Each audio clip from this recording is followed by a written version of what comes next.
Holman Kingdom. Sure. So before I do that, Jay's a tough act to follow. I don't think I'm half as smart as he is. And by the way, we're also a small investor through our friends with Chase, and also a direct investor in Techion. As I've always said to Jay, we haven't switched any stores over to him yet. We're hoping to do that sometime in the near future, but we're rooting hard for him. And I know of the dealers in the room, some of the questions, this duopoly, there's some really good companies out there, but boy, did we need some more competition. So thank you, Jay, for all the work you're putting in. We really appreciate it. Answer your question, Chase. Holman's 100 years old this year. So we started off as a single Ford store in New Jersey, and we grew that. What we are comprised of right now, we're privately held, so we don't give deep financials, but the numbers are pretty easy. It's 9 and 9. We have $9 billion top-line revenue and 9,000 full-time employees now. So it was 7 and 7 before we made a little acquisition. Some of you may have heard we bought Leith Automotive in North Carolina. Love that group, love everything about it. It's hard to find 29 stores within, literally you can drive them all in one day. We're spread out all over the country, so that was a really cool acquisition, a wonderful acquisition for us. So retail is where we started, and we love retail. People ask me all the time, you've got this fleet management company, and we'll talk a little bit about that. Like, how come you're not putting more money into that? We are. And we do upfitting, we do manufacturing. We have 11 truck plants around North America, and how come you're not putting more money into that? We are. But we love retail too. That's where we started, and we believe in the franchise system. Steve, I'm not sure if the agency model is dead yet, but whether it's going to be that or our current system, we love all those businesses. So retail, fleet, and upfitting. Talk a bit about Mr. Holman. You and I have privately talked about him, and I could just tell he was a big influence in your life. So tell us about Mr. Holman, how he started the business. Just tell us a story. So actually, his dad started the business. Okay. Yeah, so Joe, and I always said I only called him Joe on the golf course. I called him Mr. Holman in the office. There's too much respect to not call him Mr. But yeah, so his dad started the business 100 years ago, and then Joe took over when he was in his 40s. But just an amazing person.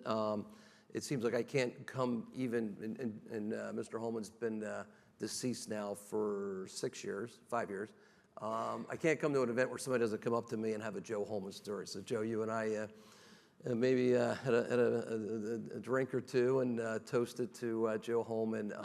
Just an amazing human being, Princeton grad, amazing dealer. He took over when our business was nowhere near 9 and 9. I mean, we were moving along very nicely, but what Joe did and where he took us from and to was unbelievable. But just one of these people that at one point for about 18 years of my life when I ran retail, I spent over half my working hours in the same room, the same office with Mr. Holman, and just unbelievable. I mean, to watch, he taught me so much, but he never taught me a thing by saying, Bill, here's what you're going to learn. It was just roll up your sleeves, and I love that about the dealer business. I think the greats just say, come with me and work your butt off and just hang with me, and you're going to see the way it's going to work. And that's what he did.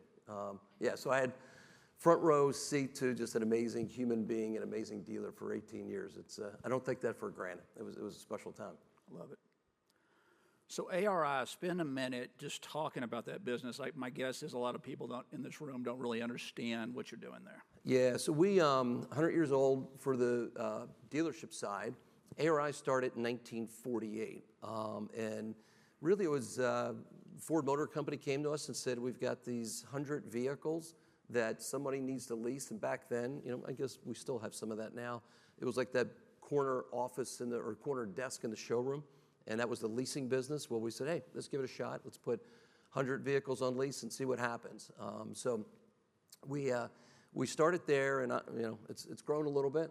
We now have 2.2 million vehicles under lease or management. It's interesting because in this tech world I live now, there's a lot of people that say they do fleet management. And we always just kind of smile. We say, well, define fleet management. What does fleet management mean to you?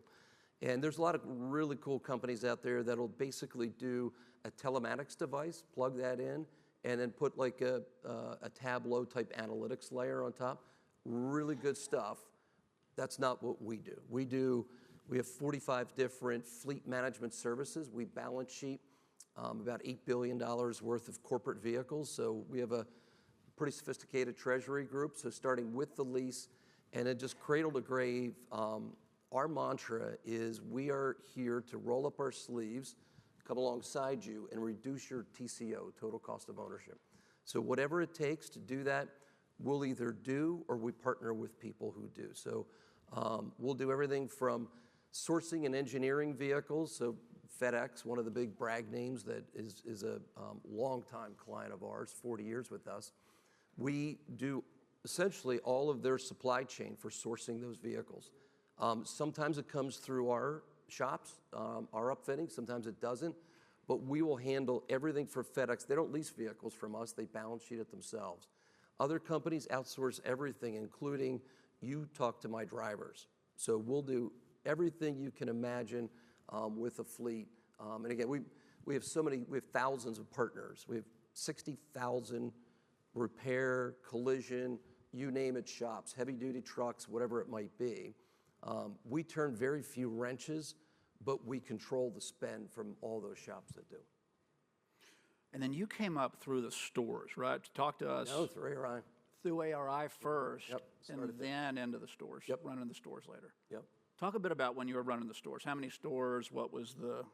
Yeah, so we started, I'm trying to think. That was right around 2000, and we had, at the time, right around 18, 20 stores. We're in Florida, New Jersey. Florida's a little better place to do business. For the dealers in the room know that. New Jersey, it's a little bit more of a grind. But we had 9 standalone Lincoln Mercury dealerships at the time. Looking at Joe again, you know that business. It was an amazing franchise to have in Florida before Lexus and some of the others that came along. But oh my goodness, we were making, one of my colleagues, Bob Daglian, was the controller at Miami Lincoln Mercury. And we'll never forget, Bob was in the 80s when we made $3 million at that store. It was like, oh my goodness, it was 100% fixed absorption. It was just like a dream. And it was a Lincoln Mercury dealership. So we go deep that way. We decided to start branching out from just Ford and Lincoln Mercury. And that was a really big deal for Mr. Holman, because back then you just didn't do that. We had these companies that came along called Toyota and Honda, and we're like, nope, we're not going to do it. We're Ford, we're Lincoln Mercury. Maybe we'll do a couple of others, but that's really it. And then, just as our business really started to become more global and evolving, that's when we started buying other brands. So back to the question, I started with about 20 stores, and then when I was done, it was about 37 stores. Big acquisition we made was Cooney out on the West Coast, great acquisition for us. And then obviously just the big one with Leith. So pointed question. I know you loved running the stores. We've talked about it. What did you not like? Oh, well, not like. You know what I didn't like, Chase, is, and I'll never forget this, and that's why I love these kind of conferences. I'll never forget the first time I walked into a dealership, and I had been with ARI for 12 years, and Mr. Holman said, hey, I want you to, this was old school, like you just didn't get a big executive job, like you're going to sell cars, you're going to do, like, almost like I was a Holman. I'm not a Holman, and I remember walking into actually it was Holman Lincoln Mercury, and I saw, we had 100 people, it was a good-sized store, and there was about 10 people that were just working like crazy, and there was about a bunch of other people that were just sitting there doing nothing. And everybody was waiting for back then it was the up bus to drop off, and like, what are we gonna do? And I'm thinking, this is nuts. Like, the fact that it all comes in waves and only certain people are busy at one time. Like, how do we provide tools for these people so that we can start to bring traffic in? Why are we just sitting here waiting for the tier 2 ad to hit or the sign and drive to hit for that month? Like, what can we do to really work our base and make it more fulfilling? The second thing is, when it gets busy, I would say nobody works harder than any business I've ever seen to do less than retail, because the tools just back then were terrible. They were just awful, what we had to work with. Again, looking at people like Jay and what they're bringing, we just root hard. We invest, we come along and we partner because, and Glenn, I thought it was interesting, the sales per salesperson, not at Holman, we're up to 25. We're not, but it just hasn't gone up, and we don't see these efficiencies that we should. There are some, but that's the thing that really kind of broke my heart, is just how hard people had to work, and then sometimes the customers are like, this is awful. Like, this isn't what I get at Nordstrom's. And we all, benchmarked ourselves against these great retail brands, and it was just hard to do. It wasn't because the people weren't trying. We just didn't have the tools. It's better, just not there yet. It's a lot better, but it's not there yet. Right. So let's talk venture capital. So about the time I met you. So what happened? What happened with the family where they're like, okay, let's get into venture capital? Because that's not literally like have a CVC, a corporate venture capital. Yep. That is not what the typical dealer family is doing. What happened? Yeah, so what happened was our CEO at the time and a great friend of mine, Carl Ortel, came to me and said, listen, we have to make sure that we keep Holman relevant, and we always speak in generations. We don't speak in years or decades. It's like we've got third generation right now. G4 is in the business right now, and they'll take over, hopefully in the next 10, 20 years. But how do we stay relevant for generations to come? Are dealerships still going to be here? And are they still going to make the money we are?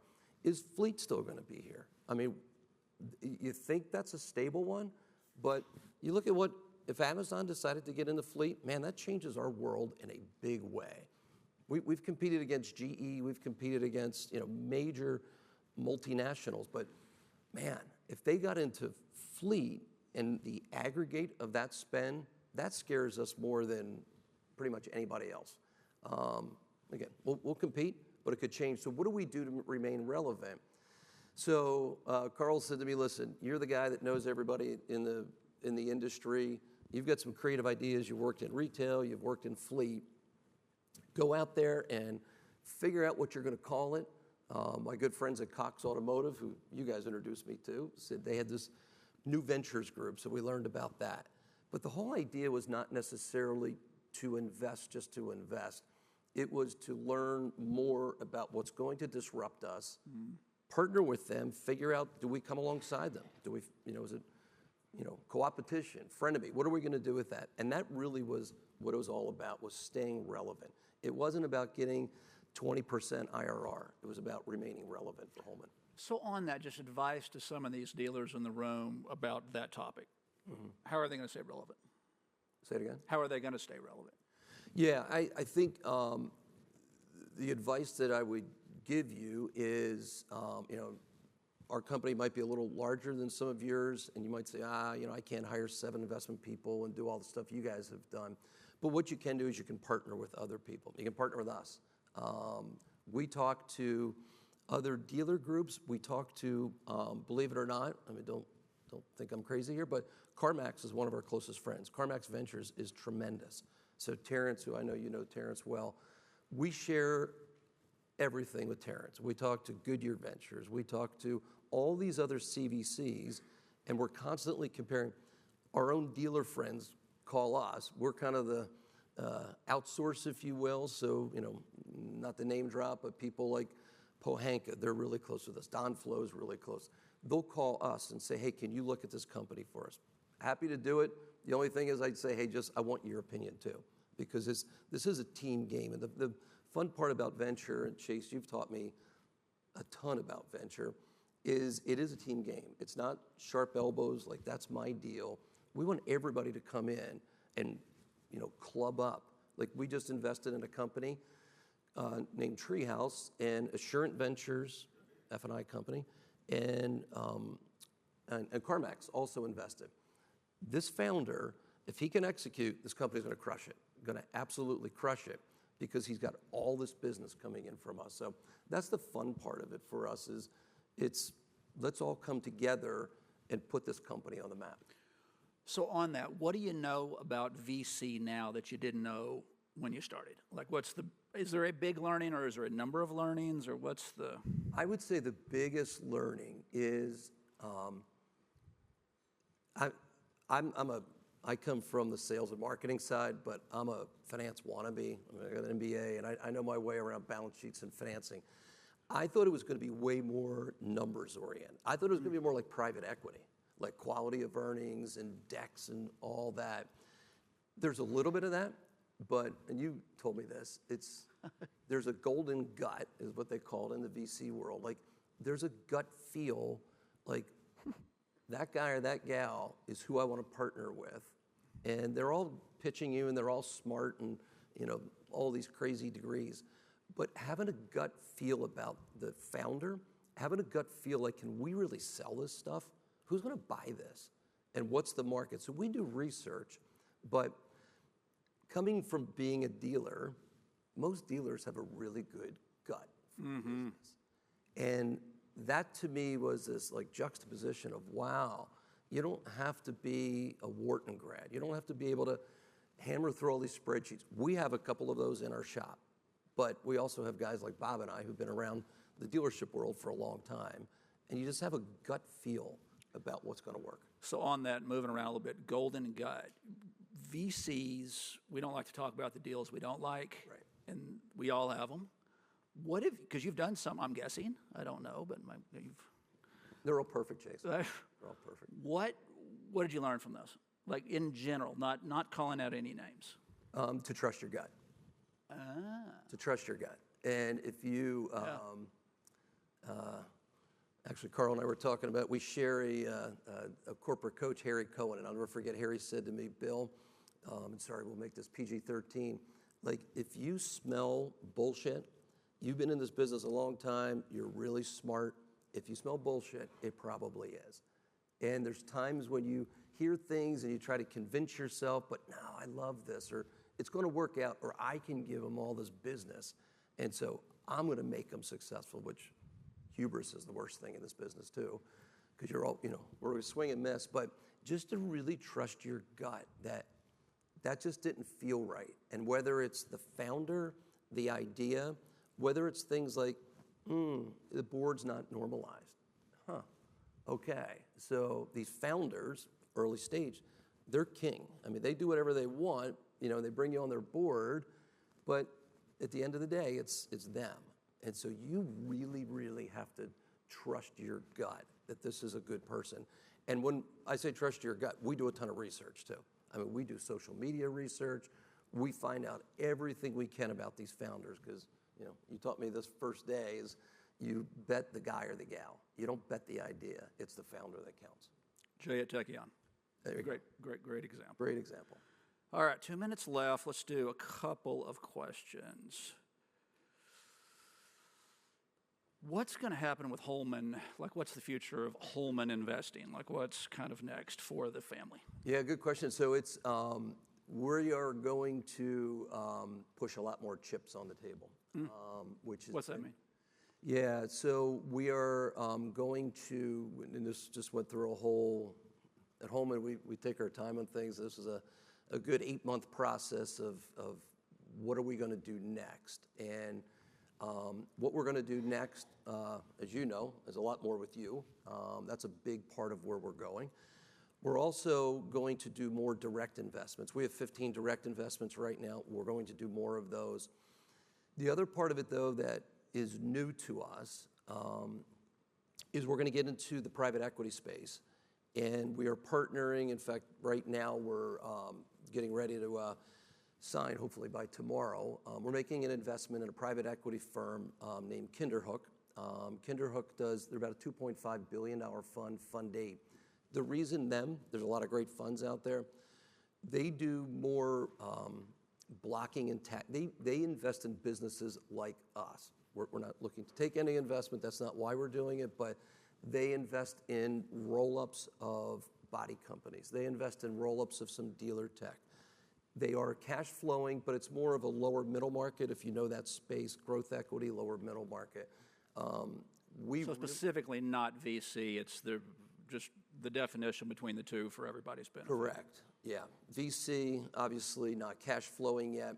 There are a couple, and you and I have talked about this, that there's a couple of startups that we're both invested in right now that we think within a year they're going to be cash flow positive, and they could be an excellent exit for Kinderhook. Again, that's not why we're doing it. We're doing it, and it sounds like, yeah, right, Bill, you guys are really smart. We're doing it to make money. Venture was not to make money. We didn't want to lose money, but we didn't go into saying 20% IRR. The private equity space, we feel like we can add value to what Kinderhook is doing.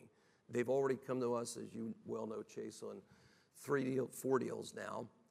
And the idea would be that they're going to put the $300 million check. We may put a $20 million check and then raise some funds from maybe some of you in the room. So the idea would be, here's 50 for the strategics. You know, Bill, Holman, do you want to lead that? Fine. I'm going to call you on a couple of those. And then let's come together and do some really cool things. There is some dealer technology, some pieces that they're looking at right now. One, I obviously can't tell you who it is, but everybody would know this company they're looking at right now, and it would involve people in this room and beyond. So we're hoping that we can leverage this 8 years of muscle that we've built and bring some of you into that room, bring our dealer friends, bring our industry friends into the room as well. And again, let's really create value, like real value. And just to brag on him, the dealers in the room, he's an unusual guy, right? Like, understands venture, really understands the dealership. For the dealers in the room, call him, email him. You willing to give your email out? Absolutely. You bet.